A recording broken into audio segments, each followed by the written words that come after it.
আসসালামু আলাইকুম ভিউয়ার্স, সবাই কেমন আছে? আজকে আবারও হাজির হলাম আপনাদের মাঝে নতুন একটি খবর নিয়ে। আজকের বিষয় হলো মালয়েশিয়া এবং ফিলিস্তিন নিয়ে। মালয়েশিয়ার প্রধানমন্ত্রী বলেছেন, ইসরায়েলকে স্বীকৃতি নয়, বরং ফিলিস্তিনকে সহায়তা করব। মালয়েশিয়ার প্রধানমন্ত্রী আনোয়ার ইব্রাহিম আবারও বলেছেন, তার দেশ ফিলিস্তিনিদের সহায়তা দেবে, ইসরায়েলকে স্বীকৃতি দেবে না। লাতিন আমেরিকার দেশ পেরুতে শুক্রবার প্যাসিফিক ইকোনমিক কোঅপারেশনের সংবাদ সম্মেলনে আনোয়ার ইব্রাহিম এ মন্তব্য করেন।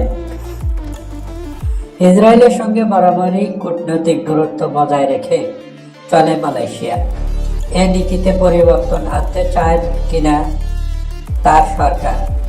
মালয়েশিয়ার প্রধানমন্ত্রীকে এ প্রশ্ন করা হয়েছিল। জবাবে তিনি ইসরায়েল ও ফিলিস্তিন নিয়ে নিজের সরকারের আগের অবস্থান পূর্ণ ব্যক্ত করেন।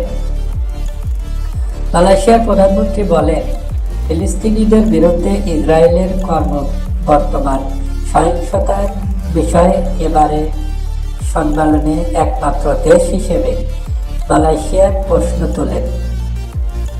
আনোয়ার ইব্রাহিম বলেন, একটি জাতির অধিকারের বিষয়টি অস্বীকার করা হলে আমরা কিভাবে অর্থনীতি ও মুক্ত বাণিজ্য সম্পর্ক কথা বলতে পারি?